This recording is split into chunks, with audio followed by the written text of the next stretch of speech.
Hello, dear students. बेटा we will study now of chapter number 10 power maths classes में हम chapter 10 study कर रहे हैं। चैप्टर्स का नेम है सर्कल। एक्सरसाइज 10.4 का क्वेश्चन नंबर 1। बेटा एक्सरसाइज 10.4 का क्वेश्चन नंबर 1 क्या है हमारे पास? एक्सरसाइज 10.4 का क्वेश्चन नंबर 1 है two circle of the radius 5 centimetre and 3 centimetre. बेटा कोई टू सर्कल हैं जिनकी रेडियस 5 और 3 सेंटीमीटर है। ये इंटरसेक्टेड कर रहे हैं एट द 2 पॉइंट, एक दूसरे को 2 पॉइंटों पे इंटरसेक्टेड कर रहे हैं। The distance of between centre is 4 centimetres. Find the length of the common chord. और हमें इसकी कॉमन कॉर्ड की क्या बतानी है बेटा? लेंथ फाइंड आउट करके बतानी है। क्या है इनकी बेटा कॉमन कॉर्ड? ये कोई टू सर्कल है बेटा जो आपको दिखाई दे रहे हैं। ओ सेंटर का एक सर्कल है, एक ओ डैश का सेंटर का सर्कल है। ये इनकी ओ डैश क्या है? इनके सेंटर के बीच की डिस्टेंस है जो आपको 4 दी हुई है।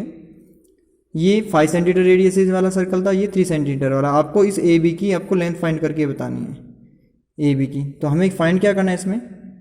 हमें फाइंड करना है ए बी की लेंथ। हमें इसमें ए बी की लेंथ फाइंड आउट करके बतानी है। तो अब हम सॉल्यूशंस करते हैं बेटा।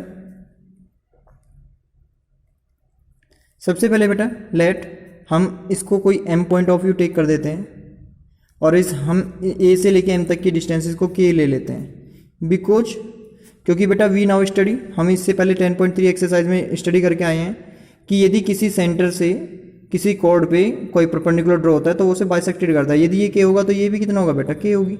यदि ये के है तो ये भी कितनी होगी? के। और यदि मैं इस के की वैल्यू निकाल लूँ, ये के मेजरमेंट फाइंड आउट कर लूँ, तो इसका ट्वाइस कर दूंगा तो क्या आ जाएगा बेटा? कंप्लीट ए भी आ जाएगी।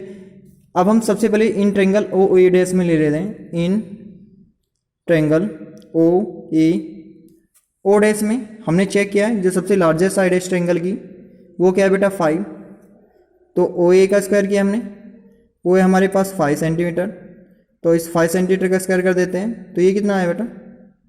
25। जो ओ ए साइड है 5 है, तो दैट इज इसकी जो मेजरमेंट हमने स्क्वायर की तो ये 25 आ गया। ये कितना आ गया आपका? 5 का स्क्वायर 25। अब हमारे पास अदर साइड है बेटा, कौन कौन सी है इसकी? ओ ए डैश और ये एंड। अब हमने बेटा ए ओ डैश का square plus O dash square किया। ए ओ की वैल्यू कितनी है बेटा हमारे पास? 3 का स्क्वायर प्लस 4 का स्क्वायर। 3 का स्क्वायर कितना हो गया? 9 प्लस 4 का स्क्वायर कितना हो गया? 16 इक्वल टू 25। तो दिस इम्प्लाइज ये 10। यहाँ पे बेटा ओ ए जो साइड है उसका जो स्क्वायर है वो ए ओ डैश के square plus O dash square के क्या है बेटा? इक्वल है। तो जब हमारे पास एक सबसे लार्जेस्ट साइड का स्क्वायर अदर टू साइडेड के स्क्वायर की सम की क्या है? इक्वल है। तो triangle O A O dash is a right triangle. ये कैसा ट्रायंगल होगा? एक तो ये बेटा एक राइट ट्रायंगल होगा। तो ओ ए डैश इज ए क्या होगा? एक राइट ट्रायंगल होगा। जब ये राइट ट्रायंगल होगा तो दिस इंप्लाइज एंगल, ये जो आपका एंगल बना हुआ है ये एंगल किस तरह का होगा बेटा? 90 डिग्री का। तो ए ओ डैश ओ, तो angle A O dash O is equal to 90 degree हो गया। इफ तब एरिया ऑफ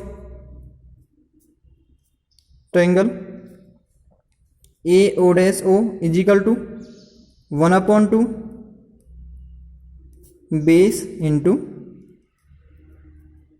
हाइट। अब जब हम इसके लिए बेस देख रहे हैं तो 1/2 इसका यहाँ पे बेटा बेस कितना है? जब ये एक राइट ट्रायंगल है तो राइट ट्रायंगल में इसके जो बेस है वो कितना है? ओ डैश मल्टीप्लाई इसकी हाइट कितनी है बेटा? ए ओ डैश है। वैल्यू पुट कर देते हैं हम। जब हमने वैल्यू पुट करी तो 1/2 हो गया। ओ डैश की वैल्यू कितनी है? 4 इंटू 3। 2 से 4 को डिवाइड किया 2 हो गया। 2 इंटू 3 6 सेंटीमीटर स्क्वायर। तो एरिया कितना आ गया? 6 centimetre square. And same do again triangle A O dash O is equal to. बेटा हम फिर से इसी ट्रायंगल का एरिया इस बार ऐसे देख रहे हैं कि ये इसका बेस है, ये इसका एल्टीट्यूड है। तो इस बार इसका बेस, तो एरिया ऑफ ट्रायंगल का फॉर्मूला फिर से again time do again 1/2 into इस बार इसके लिए बेस इसका क्या है? ओ डैश है, लेकिन इसकी हाइट क्या है बेटा? ए एम है। इफ 1/2 इंटू 4, ये इसके लिए 4 हो गया, इंटू ये हमने के माना हुआ है इतने सेंटीमीटर स्क्वायर। ये भी इसी ट्रायंगल का एरिया है और ये भी बेटा इसी ट्रायंगल का एरिया है, ये भी ट्रायंगल एरिया इतने इसी के, ये भी इसी के। ये हमारे लिए कंडीशन फर्स्ट होगी, ये हमारी कंडीशन सेकंड होगी। दोनों को कंपेयर कर लीजिए, comparing equation first and second we get, जब हम दोनों इक्वेशन को कंपैरिजन कर रहे हैं तो एरिया ऑफ इसका 1/2 इंटू 4 इंटू के किसके इक्वल आ जाएगा बेटा, ये इतने सेंटीमीटर स्क्वायर जो एरिया है ये इक्वल आ जाएगा 6 सेंटीमीटर स्क्वायर एरिया के, ये एरिया इसके ही बराबर आ जाएगा। अब हम इसे कैलकुलेटेड कर रहे हैं, 2 से 4 को डिवाइड किया 2 हो गया, ये 2 इधर ट्रांसपोज कर दीजिए तो k इज इक्वल टू कितना आ गया बेटा 3। जब k की वैल्यू 3 आ गई हमारे पास तो दैट इज हमें तो ए बी की लेंथ फाइंड करनी है, तो 10 ए बी जो है वो किसके इक्वल है, वो ट्वाइस इंटू ए एम के इक्वल है बेटा, ट्वाइस इंटू ए एम के इक्वल है। तो this implies 2 multiply A M को आपने क्या माना हुआ है ऊपर देखो, आपने ए एम की वैल्यू को के माना था और के की वैल्यू कितनी आई 3, तो इंटू 3, तो 2 इंटू 3 इक्वल टू कितना आ गया 6 सेंटीमीटर्स। तो आपके पास ये जो साइडेड आ गई, जो कोड की लेंथ आ गई वो कितनी आ गई बेटा 6 सेंटीमीटर्स, तो 6 सेंटीमीटर आ गया बेटा। इसी क्वेश्चन को आप दूसरे तरीके से भी फाइंड आउट कर सकते हैं, इसका अदर मेथड भी है। यदि आप इस कोडेड को देख रहे हैं और आपने सबसे पहले ऊपरले वाले ट्रायंगल को देखा, चेक किया, ये भी एक राइट ट्रायंगल है तो नीचे 5 4 3, सिमिलरली इसी तरह से ये भी आपका बेटा एक राइट ट्रायंगल होगा। और जब दोनों राइट ट्रायंगल होंगे और ये 90 तो ये भी 90 आएगा, और 90 90 दोनों प्लस करें तो 180।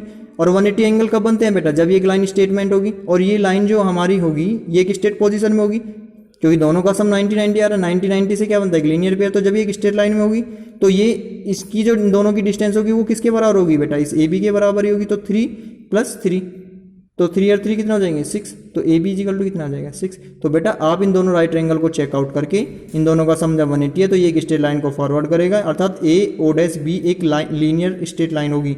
जब ये एक स्ट्रेट लाइन होगी तो वो स्ट्रेट लाइन मेजरमेंट किसकी लेंथ के इक्वल होगी, ए बी के इक्वल होगी।